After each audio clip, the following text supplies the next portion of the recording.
한번 따라 하시겠습니다. 광야 생활. 광야 생활. 인생은 광야입니다. 성경에도 광야가 있습니다.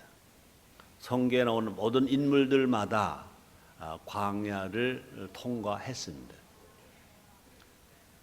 모세도 광야 40년, 미디안 광야에서 40년을 살았습니다. 이스라엘 백성들은 적과 꿀이 가나안 땅에 들어가기 전에 광야에서 40년간을 생활했습니다. 세례 요한도 광야가 있었고, 더더군다나 우리의 구세주 예수님, 하나님 아들 되신 예수님도 광야에서 40일 동안을 금식했다 그랬습니다. 40일을 주야로 금식하셨다 그랬습니다. 위대한 사도 바울도 아라비아 사막에서 광야 생활 3년 했습니다. 우리 순복음 인천교회도 드디어 광야로 나가게 되었습니다. 5달 동안 광야 생활을 해야 합니다.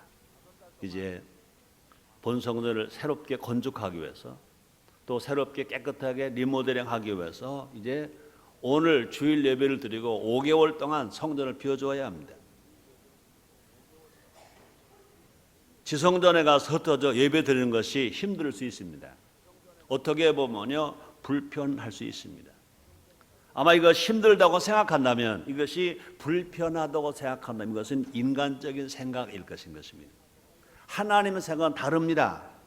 우리를 광야로 보내시는 것은 더 복 주시기 위함이라고 그랬습니다. 성경은 이렇게 말합니다. 신명기 8장 16절입니다. 내 열조도 알지 못하던 만나를 광야에서 내게 먹이셨나니 이는 다 너를 낮추시며 너를 시험하사 마침내 내게 복을 주려 하심이었느니라.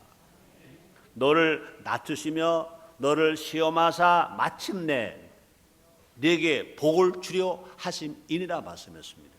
복을 주시기 위하여 이스라엘 백성들을 광야 생활하게 하셨다고 성경은 분명히 말씀했습니다. 그럼 우리는요, 광야 생활을 기대해야 할 것인 것입니다. 기쁨으로 광야 생활을 즐겨야 할 것인 것입니다. 광야 생활은 하나님 중심 생활입니다. 광야 생활은 말씀 중심 생활입니다. 광야는 히브리어로 미드바르인 것입니다. 말씀은 히브리어로 다바르인 것입니다. 그러므로 광야 미드바르는 말씀 디바르에서 나온 단어인 것입니다. 그러므로 광야는 하나님이 말씀하시는 곳입니다. 하나님이 말씀하시는 곳, 하나님이 만나주시는 곳, 또 하나님의 말씀이 이스라엘을 살렸습니다. 하나님의 말씀이 이스라엘을 살렸다 그 말인 것입니다. 그럼 우리는 광야하면 기적만 생각하려고 합니다. 출애굽 1세대는 기적의 세대였습니다. 광야 생활 속에서 홍해가 갈라짐을 체험했습니다. 반석에서 물이 나옴을 체험했습니다. 또 하나님께서 이스라엘 백성들에게 만나와 메추라기를 통해서 먹이셨습니다. 그럼 수많은 기적을 체험했고 수많은 지역을 목격했습니다. 그러나 그러면서도 출애굽 1세대들은 그런 기적을 많이 보았음에도 불구하고 하나님을 원망했습니다. 지도자를 원망했습니다. 그러나 출애굽 2세대는 말씀의 세대였습니다. 성막 중심 세대였습니다. 신명기를 통해서 반복하여 말씀을 들은 세대였습니다. 결국 가나안에 입성했습니다. 우리 하나님 어제나 오늘이나 영원토록 동일하십니다. 이 시간 어떤 마음으로 광야 생활에 임해야 할지를 알아봄으로 말미암아 우리 모두가 다 마침내 하나님의 복을 받고 뿐 아니라 적과 꿀이 흐른 가나안 땅에 들어갈 이스라엘 백성들처럼 영혼이 잘 되고 범자가 잘 되고 강건하며 생명의 풍성이 얻으며 2008년도가 행복한 해가 되며 축복의 해가 되며 주께 영광 돌려드리는 해가 되기를 주의 이름으로 축원합니다. 첫째로 가나안을 향해 출발하는 광야, 축복을 향해서 출발하는 광야, 성공을 위해서 출발하는 광야. 그렇습니다. 광야는 과정이었습니다. 광야는 최종의 목적지가 아닌 것입니다. 광야가 우리가 살아야 할 집이 아니라 광야는 행복한 집에 가기 위한 한 과정인 것입니다. 축복의 땅 가나안에 가서 또 축복의 땅 가나안에 가기 위해서 광야가 꼭 있는 겁니다. 광야가 꼭 있다고. 우리가 할 일은 뭐냐? 출발하는 것입니다. 출발하는 것입니다. 우리 속담이래요. 천리길도 한 걸음부터라는 말이 있습니다. 또 이병철 씨의 좌우명 중에 그런 말이 있습니다. 행하면 이루고 가면 닿는다. 가면 닿는다. 우리가 목적지에 도착하려면 출발해야 됩니다. 가야 됩니다. 여러분 복음교 조용희 목사님이 하신 말씀 속에 이런 말씀입니다. 할 수 있다. 하면 된다. 해보자. 할 수 있다 말하는 사람 많습니다. 하면 된다 말하는 사람 많습니다. 그런데 해보자 하고 출발하는 사람이 너무나 작다는 거죠. 너무나 많은 사람 예배를 드릴 때 말씀을 들을 때 그렇습니다. 할 수 있다 그러면 뭐냐? 아멘. 하면 된다. 아멘. 해보자. 아멘은 했는데 집에 가서 아무것도 안 합니다. 아무것도 안 하면 아무것도 안 되는 거예요. 우리가 적과권인 가나안 땅에 가려면 앞에 광야가 있다 하도 광야를 무서워하지 말고 적과권 가나안 땅을 바라보면서 축복의 땅 행복한 가정을 바라보면서 이 광야의 생활 속에서 두려워하지 말고 가자 출발하고 나가야 될 것인 것입니다. 또 우리는 출발만 한 것처럼 아무리 어려워도 묵묵히 걸어가야 할 것입니다. 또 아무리 이 유혹이 많이 온다 하더라도 절대로 우리는요 좌록으로 치우치면 안 될 것입니다. 또 뿐 아니라 가는 길이 힘들다고 과거를 돌아봐도 안 될 것입니다. 광야에 주저앉아서도 안 될 것입니다. 끝까지 가나안을 향해서 가자 도착될 때까지 가자 해야 될 것인 것입니다. 안타깝게도 출애굽 1세대는 이런 사실을 잊었습니다. 조금 힘들다고 불평했습니다. 조금 힘들다고 불만했습니다.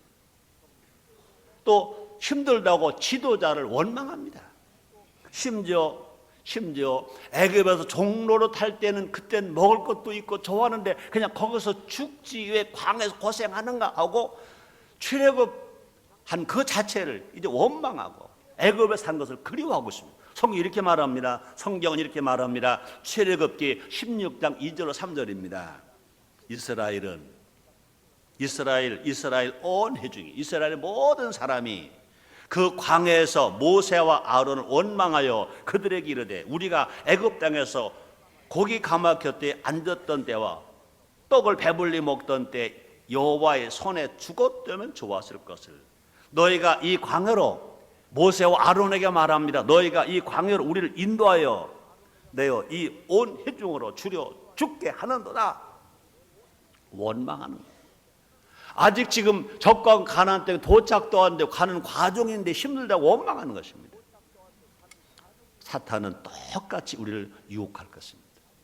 우리 하나님 어제나 오늘이나 영원토록 동일하신 것처럼 에덴 동산에서 하와를 유혹한 뱀, 그 사탄은 이스라엘 백성들을 이 광야에서 유혹한 그 사탄은 똑같이 우리를 유혹할 것인 것입니다. 우리 입술에 불평을 심으려고 할 것인 것입니다. 혹시 이럴지 모르면 야 이제 본성전 안 나가는데 우리 목사님 우리 얼굴 보지도 못할 거고 이 기회에 봉사 좀 쉬자. 뭐 교회 본성전 건축한다는데 그때까지 그냥 쉬자. 아니면 옆에 교회 살짝 나가자. 좀 쉬자. 그러고 아마 속삭일 것입니다. 속으면 안 됩니다. 속으면 안 됩니다. 따라합니다. 그래도 봉사하자. 그래도 나가자. 내가 봉사 안 하면 아무것도 안 된다. 내가 찬양 안 하면 아무것도 안 된다. 내가 성전에 안 나가면 하나님이 기뻐하지 않으시고 우리 목사도 우리 목사님도 슬퍼할 거다.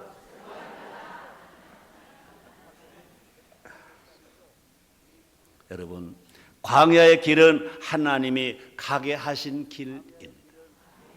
신명기 8장 2절입니다. 네 하나님 여호와께서 이 40년 동안에 너로 광야 길을 걷게 하신 것을 기억하라. 네 하나님 여호와께서 나를 지으신 하나님, 나를 사랑하신 하나님, 나를 사랑하신 독생을 예수를 보내신 하나님께서 이 40년 동안, 이것은 이스라엘 백성들이 하시는 말씀이십니다. 출애굽하게 하신 하나님, 지도자 모세를 세워주신 하나님, 요단강을 건너가게, 홍해를 건너게 하신 하나님, 이 40년 동안에 너로 광야 길을 걷게 하신 것을 기억하라. 그래서 이스라엘은 40년을 걸었지만 우리는요 5달만 걸으면 됩니다. 두려워하지 말고 출발합시다. 주변 바라보지 말고 목적지를 바라봅시다. 5개월 후에 6월 달에 새로 젖은 새 성전, 아름답게 새로 꾸며진 본 성전을 바라보며 갑시다. 힘들어도 가고요, 어려워도 가고요, 처지는 사람 있으면 안 되고요. 혹시라도 처지는 사람 있으면 가서 손 잡아주고, 가서 기도해주고, 함께 어깨 동무하며 갑시다. 5달만 지나면 젖과 꿀이 흐르는 가나안 땅이 펼쳐질 것입니다. 아름다운 예배당에서 기뻐 뛰며 예배 드릴 것입니다. 또 훌륭한 교육시설에서 우리의 자녀들이 너무 좋아서 야 좋다, 아 좋다, 하나님 좋다, 우리 목사님도 좋다, 아이고 우리 엄마 아빠 좋다, 우리 엄마 헌금 내시느라 고생하시는데 너무너무 좋다. 우리 모두 큰 기대를 안고 가나안을 향해 출발합시다. 두 번째입니다. 훈련하는 광야. 광야는요 훈련받는 곳입니다. 위대한 사상은 사막에서 나온다는 말이 있습니다. 위대한 사상은 사막에서 나온다. 난 철학을 잘 모르는 사람입니다만은 소크라테스 부인이 현모 양처였어도 위대한 철학자 소크라테스가 됐을까? 소크라테스의 아내가 현모 양처였더라도 소크라테스가 그렇게 위대한 철학자가 될 수 있었을까? 소크라테스가 유명한 철학자가 된 것은 누가 공로자냐? 악처인 부인이 공로자예요. 인간은 고난을 겪으면서 인생을 깊이 생각합니다. 고난을 당할 때 인생을 깊이 생각합니다. 또 그런 말 철학자가 말했다고 그러죠. 눈물 젖은 빵을 먹지 않고는 인생을 놀아지 마라. 어떻게 보면 너무 유치한 말 같지만 그러나 그렇습니다. 하나님은 누구 보라 이 법칙을 잘 하십니다. 이 때문에 수많은 사람들을 광야로 내보내셨습니다. 하나님의 사람들을, 하나님의 쓰시는 사람들을, 하나님 원하시는 사람들을 나가 광야로 막 내모셨습니다. 내 몰았는데 주님이 하나님 내 몰아주셨는데 광야에서 원망 불평한 사람 다 죽어버렸습니다. 그러나 그 광야, 하나님 나를 시험하기 위해서 훈련시키기 위해서 보내주신 이 광야가 나는 즐겁다, 나는 정말 훈련받는 게 아름답다, 내게 희망이 있다, 꿈이 있다고 견딘 사람들은 모두가 다 하나님 쓰신 위대한 지도자가 다 됐습니다. 모세는 무려 40년을 광야 생활했습니다. 원래 모세는 자기 때문에 혈기가 있는 사람이고 자기의 의가 충만한 사람, 자기 때문에 혈기가 있고 자기 때문에 의가 있습니다. 나라를 위한 혈기가 아니라, 민족을 위한 의가 아니라 자기를 위한 혈기, 자기를 위한 혈기가, 의가 있었습니다. 그러나 광야 훈련이 모세를 바꿔놓았습니다. 지상에서 가장 온유한 사람이 되었다고 말합니다. 그래서 민수기 12장 3절에는 이렇게 말합니다. 이 사람 모세는 온유함이 지면에 모든 사람마다 청하더라. 지상에 예수님이 이 땅에 탄생하시기 전에 지상의 모든 사람들 중에 제일 온유한 사람이 누구냐? 모세라고. 모세. 온유한 사람은 누구를 닮는 겁니까? 예수님을 닮는 겁니다. 그렇게 자기 때문에 혈기가 많았고 자기 때문에 그렇게 의분을 많이 가졌던 그가 광야 생활을 통해서 온유한 사람 되었다는 것입니다.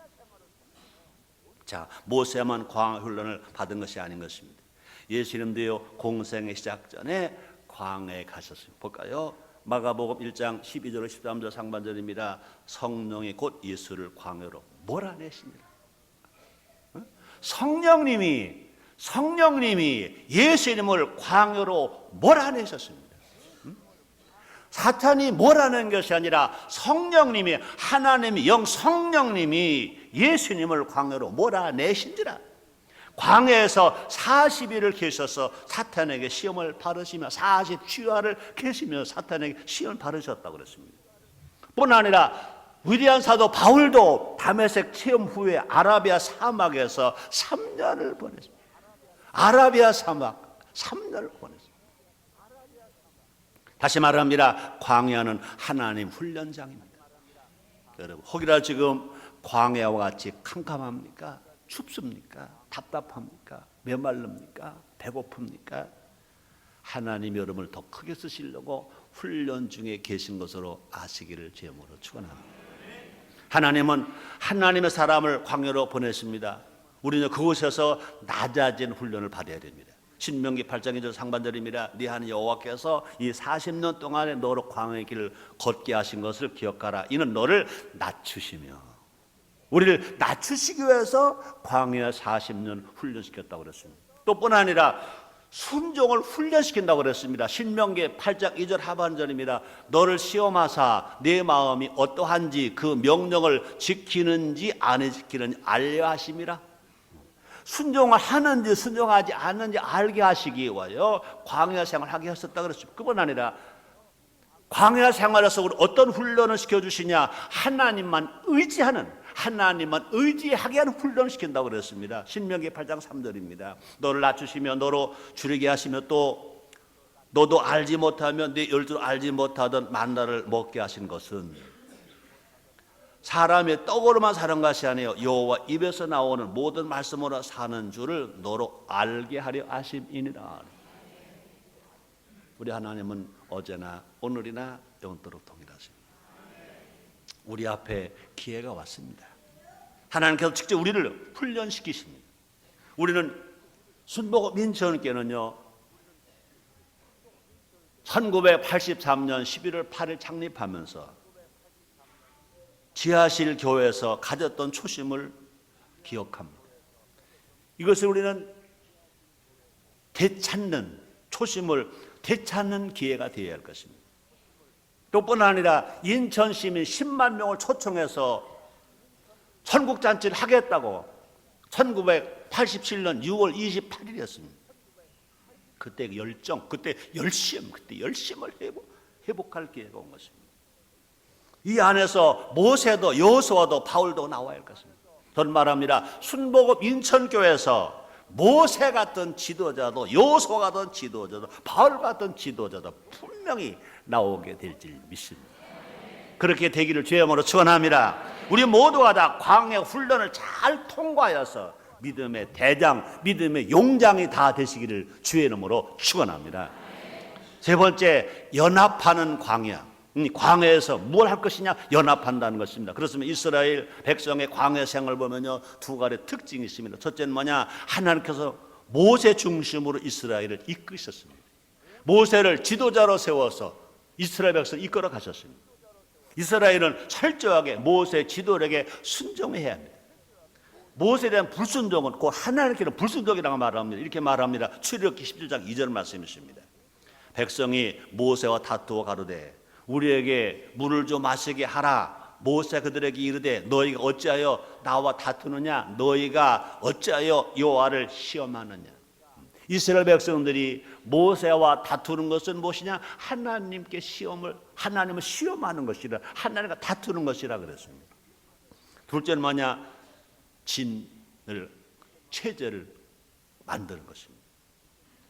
체제 구축, 조직을 만드는 것입니다.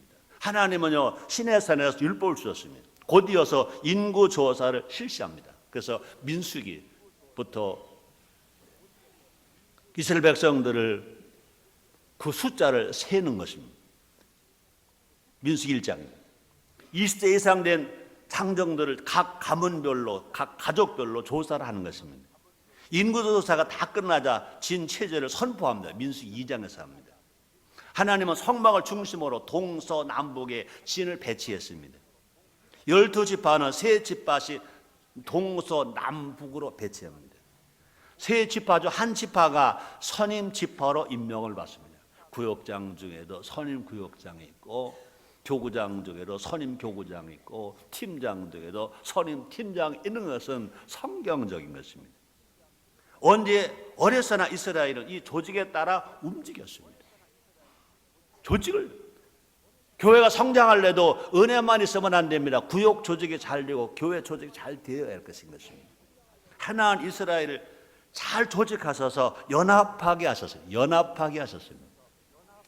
사람들은, 특히 보수교회 사람들은, 성도는 가끔 은혜롭게 일하자, 은혜롭게 하자 그렇게 말합니다. 이 말의 본심은요 이런 말도 할 수 있습니다.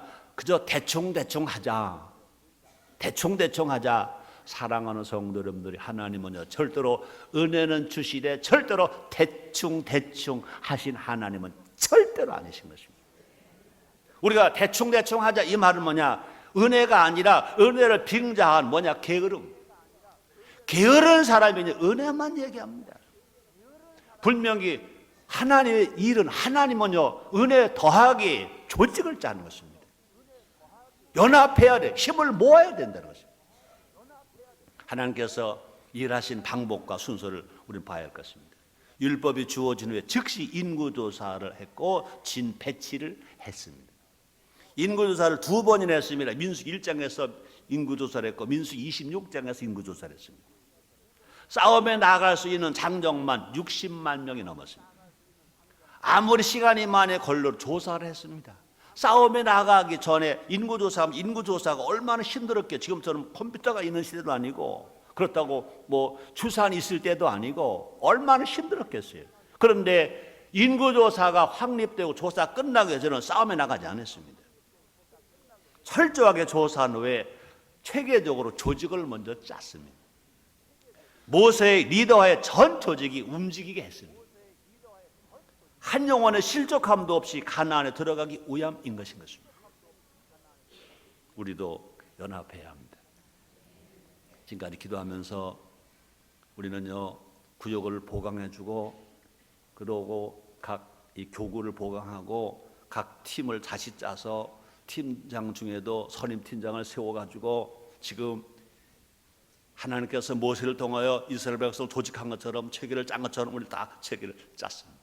왜요? 우리가 흩어져도 한 성도도 놓치지 않기 위해서, 한 성도도 잃어버리지 않기 위해서인 것입니다.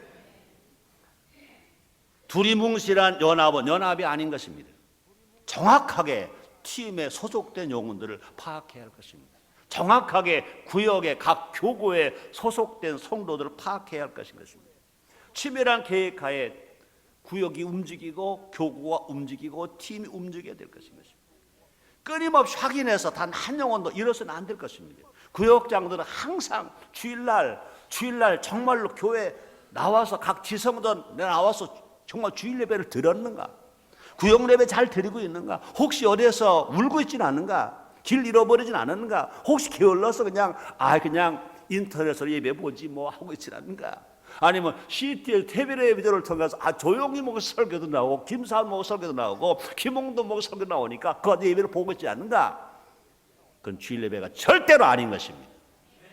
하나님의 성전에 나와서 하나님을 찬양하고 연합해서 성도끼리, 우리 같은 구역원끼리, 같은 성도끼리 예배를 드릴 때 그 예배가 산 예배고 주님 기뻐하시는 예배가 될 줄 믿습니다.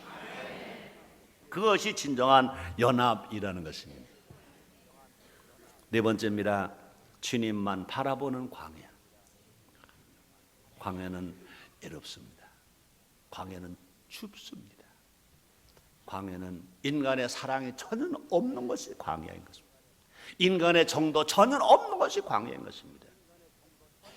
출애굽의 역사는 하나님에 의해서 시작되었다고 그랬습니다. 광야 여행은 하나님에 의해서 진행되는 것입니다. 가나안 입성은 하나님에 의해서 성취되는 것입니다. 이스라엘 백성이 한 것은 아무것도 없습니다. 또 보나 이스라엘 백성이 할 것도 아무것도 없습니다. 이때는 오직 주님만 바라고, 주님만 바라고, 주님만 바라고. 이스라엘 앞에는요 구름 기둥과 불 기둥이 있었습니다. 그래서 출애굽기 13장 21절 22절 이렇게 말씀합니다.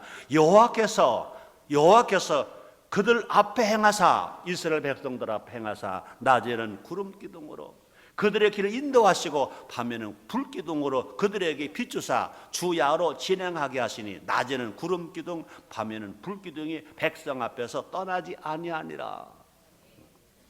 구름 기둥이 가면 이스라엘도 갑니다. 구름 기둥에 서면 이스라엘도 섭니다. 그렇게 주님만 바라보고 가니까 가나안 땅에 도착했습니다. 출애굽 1세대들은 주님만 안 바라봤습니다. 샤울을 바라봅니다. 원망합니다. 불평합니다. 그래서 출애굽 1세대들 중에는 여호수아 갈렙만 들어가고 모두가 광야에서 죽었습니다. 그러나 출애굽 2세대들은 오직 주님만 바라보고 갑니다. 모두가 다 적과 꼴인 가나안 땅에 입성하게 된 것입니다.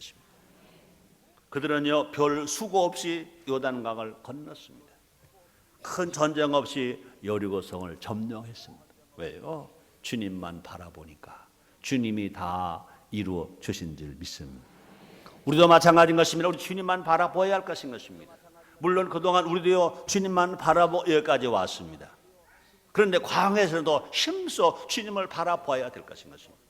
하나님은 더 깊은 교제를 위해서 우리를 광야로 초대하는 것입니다.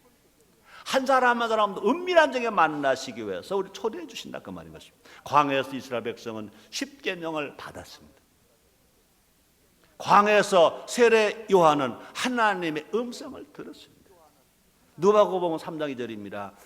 안나스와 가야바가 대제사장으로 일할 때 하나님의 말씀이 빈들여서 사가리 아들 요한에게 임한지라. 우리가 5개월 동안 광야 생활 속에서 하나님의 음성을 직접 듣는 일들이 일어나게 되기를 주님으로 축원합니다.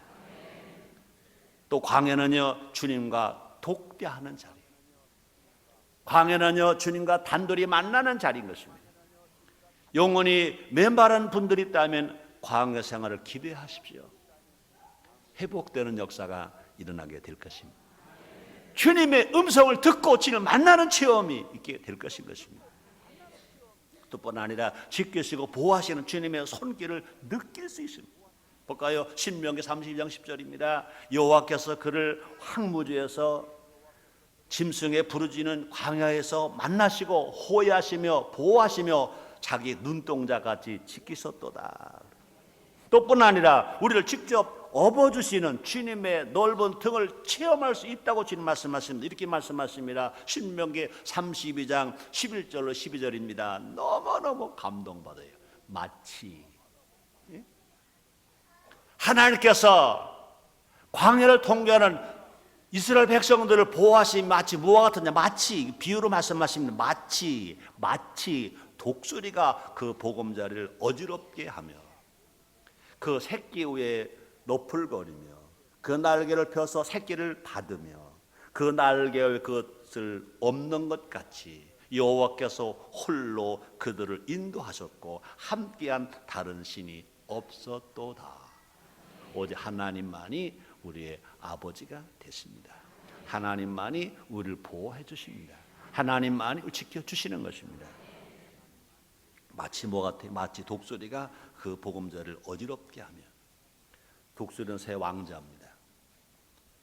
독수리는 그 둥지를 틀 때 나무 가시 가지고 둥지를 튼다는 겁니다. 그리고 그 보금자리는 자기 털을 뽑아서 제일 아주 포근한 보금자리를 만들어 줍니다.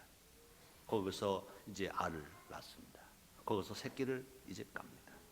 그리고 새끼가 어느 정도 이제 훈련을 받아야 될 때가 되면 그 폭신폭신한 보금자리를 다 이제 뜯어버립니다.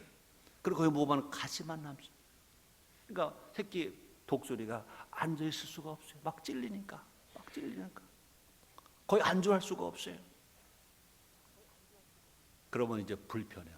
그때 어미 독수리는 그 새끼 독수리를 데리고 창고 높이 올라. 아직 나를 수 없습니다. 아직 날개가 안 나왔어요. 쭉지가 안 나왔어요. 그냥 두면 떨어져 죽습니다. 창고 높이 올라. 팍 던지.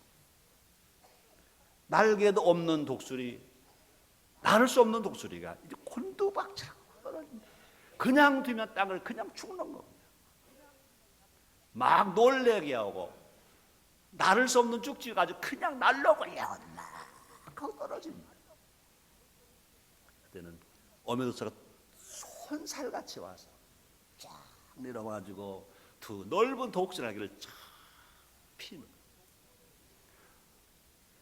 떨어지는 독수리가 어미독수리 날개에 얹히는 거예요. 그러면 다시 그 독수리를 안고 높은 창고를 또 던지고 또 받고 또 던지고 또 받고. 그렇게 훈련받은 독수리는 새 왕자, 새 왕자. 하나님은 우리를 사랑하십니다. 시시하게 썩은 고기 먹는 사람이 아니라, 시시하게 벌레를 가지고 살아가는 사람이 아니라, 적어도 산고기만 먹는 창골난 독수리처럼 하나님 아들로 우리를 훈련시키시는 아버지이신 줄 믿습니다. 다시 읽어드릴게 보세요. 마치 독수리가 그 보금자리를 어지럽게 하며 그 새끼 위에 너풀거리며 그 날개를 펴서 새끼를 받으며 그 날개에 그것을 엎는 것 같이 여호와께서 홀로 그들을 인도하셨고 함께한 다른 신이 없었도다. 아멘. 우리 모두 주님만 바라봄으로 광야의 은혜를 누리며 체험하며 삽시다. 다섯 번째, 다시 만나는 광야 가나안 땅에서 만납시다. 이스라엘은 장정만 60만 이상의 출애굽했습니다. 안다그에로 출애굽 1세대는요 다 광야에서 죽었습니다. 가나안에 들어간 것은 출애굽 2세대, 출애굽 1세대 중에는 오직 여호수아와 갈렙만 들어갔습니다. 출애굽 1세대가 다 죽었습니다. 우리는 이런 우를 보면서는 안 됩니다. 우리 모두 가나안 땅에 들어갑시다. 한 명도 빠짐없이 모두가 여호수아 갈렙처럼 살아감으로 말미암아 1세대도 몽땅 들어가고 2세대 3세대 계속 들어가는 우리 교회가 되고 우리 모두 성도가 되기를 제 이름으로 축원합니다. 광야로 떠난 사람들은 모두가 가나안에 들어가지 못한 거 얼마나 안타깝습니다. 그러나 우리는 하나님은 다 들어가길 원하셨습니다. 우리 가나안에서 다시 만나야 합니다. 새 성전에서 만나야 합니다. 하나님과의 새로운 만남으로 우리는요 흥분해야 할 것입니다. 또 만나면 축제를 아주 즐겨야 될 것인 것입니다. 그래서 5달 후에 6월 초에 이제 새 성전 다 완공하고 본성전 다 깨끗하게 새롭게 다 꾸미고, 그래서 하나님 모시고 축제합시다. 우리끼리만이 아니라 인천의 많은 교회 성도들 모시고 축제하고, 인천 시민 모시고 축제하고, 대한민국의 모든 성도들 모시고 축제하고, 하나님을 기쁘시게 하는 우리 잔치를 대단하게 합시다. 자, 우리의 선택에 달렸습니다. 하나님이 이미 가나안 땅을 약속하셨습니다. 새 성전 건축을 약속하셨습니다. 하나님 이 멋진 성전을 보장하셨습니다. 잔치상은 이미 예비되어 있습니다. 우리가 할 바는 여행을 잘 마치고 현장에서 여행을 잘 마치고 오는 겁니다. 우리 모두 다시 만날 날을 꿈꾸며 삽시다. 멋진 성년을 꿈꿉시다. 아름다운 예배당에서 전 성도가 우리 자녀들과 함께 온 가족이, 그동안 흩어졌던 가족들, 그동안 교회를 떠났던 가족, 친척, 친구, 이웃들과 함께 정말 행복하게 잔치를 베푸는 우리 모두가 됩시다. 전 성도가 새 성전에서 성령 충만해서 기뻐 뛰는 우리 모습을 바라보자는 것입니다. 특히 우리의 자녀들이 너무 좋다, 하나님 너무 좋아요, 할아버지 할머니 너무 좋아요, 아버지 어머니 너무 좋아요, 목사님도 좋고요, 장로님도 권사님 집사님 좋아요. 그렇게 됩시다. 하나님께서 우리의 꿈과 희망을 이루어 주실 것입니다. 지금까지 맛보지 못했던 은혜가 폭포수처럼 임할 것입니다. 광야 생활을 끝난 우리들에게 진실로 영혼이 잘 뛰고 범사가 잘 뛰고 강건하고 병원 치료 받았고 문제 해결 받았고 가나가 저주가 물러갔고 한국 경제는 살게 되었고 한국 정치는 잘 되게 되었고 하나님 놀라운 축복이 지역마다 가정마다 넘치게 임하게 될 겁니다. 오늘 설교 결론입니다. 광야 생활. 우리 이제는 여행을 떠나는 겁니다. 가장 멋진 여행이 될 것입니다. 하나님께서 함께 하시는 여행이 될 것입니다. 성도들 모두가 하나하나 다시 만나고 다시 복받는 여행이 될 것입니다. 여행을 통해 우리는 성숙해질 것입니다. 더 큰 은혜를 누리게 될 것인 것입니다. 우리 모두 기대합시다. 이 여행의 종착지는 젖과 꿀이 흐르는 가나안인 것입니다. 행복의 땅 가나안입니다. 행복한 교회 순복음 인천교회가 되는 줄 믿습니다. 기도하겠습니다. 하나님 감사합니다. 날마다 은혜를 주시는 주님. 하나님은 사랑하는 사람들을 광야로 내모셨습니다. 근데 하나님은 그들만 보내지 아니하 항상 곁에 계셔서 지키시고 보호하시고 위로하시고 먹이시고 입히셨습니다. 하나님, 오늘 우리를 사랑하시는 주님, 우리의 삶이 어떤 광야입니까? 그곳에 하나님의 계심을 느끼고 그 주님을 부르고 그 주님 안에서 다 승리하는 우리 모두가 되게 해 주옵소서. 우리 하나님은 천국만 예배해 놓은 것이 아니라 이 땅의 축복의 땅 가나안도 행복한 땅 가나안도 예배해 놓으심을 알게 해 주옵소서. 예수님의 이름으로 기도드리옵나이다. 아멘.